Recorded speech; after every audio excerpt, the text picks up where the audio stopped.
Pencemaran tanah. Pencemaran tanah merupakan masuknya zat yang dapat merusak fungsi tanah.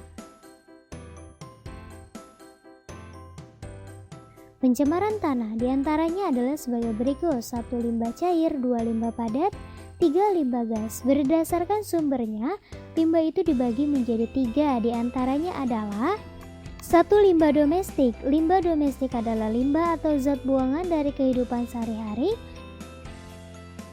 2. Limbah industri, yaitu limbah industri adalah limbah yang dihasilkan dari industri kendaraan, pakaian, ataupun industri lain yang bisa menghasilkan limbah.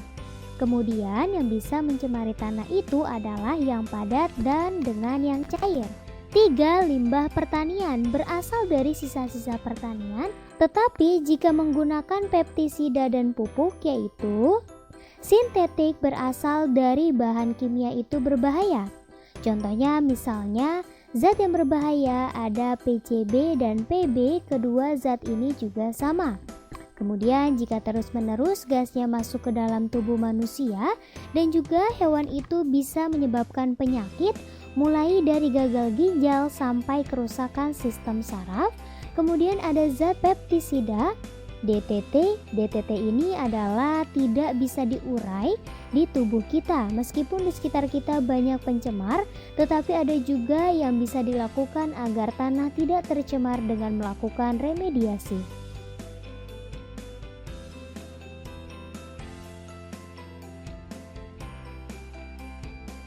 Remediasi adalah usaha untuk mengembalikan fungsi tanah. Kemudian jika dibantu dengan agen biologis, disebut dengan bioremediasi yang dilakukan dengan menggunakan makhluk hidup.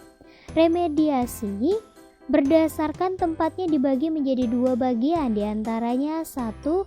On-site. On-site remediasinya dilakukan di lokasi terjadinya pencemaran. On-site tersebut mempunyai beberapa tanah yang diawali dengan pembersihan untuk limbah-limbah padat.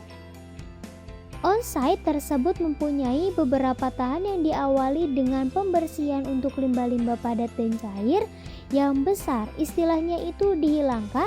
Kemudian setelah dibersihkan masih ada zat berbahaya di dalamnya, maka dilakukan yang namanya venting atau injeksi yang menyuntik. Maka yang namanya venting atau injeksi yang menyuntik, maka yang disuntikan adalah zat yang bisa menetralisir bahaya limbah. Kemudian ada lagi yang namanya bioremediasi. Bioremediasi itu menggunakan agen biologis untuk mengembalikan fungsi tanah. Misalnya menggunakan bakteri atau juga menggunakan jamur, atau juga ditanami pohon yang bisa menyerap unsur-unsur berbahaya. Selain itu, bisa membuat tanah menjadi subur. 2. Off-site adalah remediasi yang dilakukan di luar lokasi pencemaran. Remediasi bisa menggunakan zat-zat kimia yang bisa menetralkan sifat racun atau dengan bantuan agen biologis. Agen biologis ada yang namanya jamur mycorrhiza. Contohnya ada mycorrhiza vesicular, arbuscular. Kedua jenis bisa digunakan untuk menetralisir limbah-limbah secara off-site.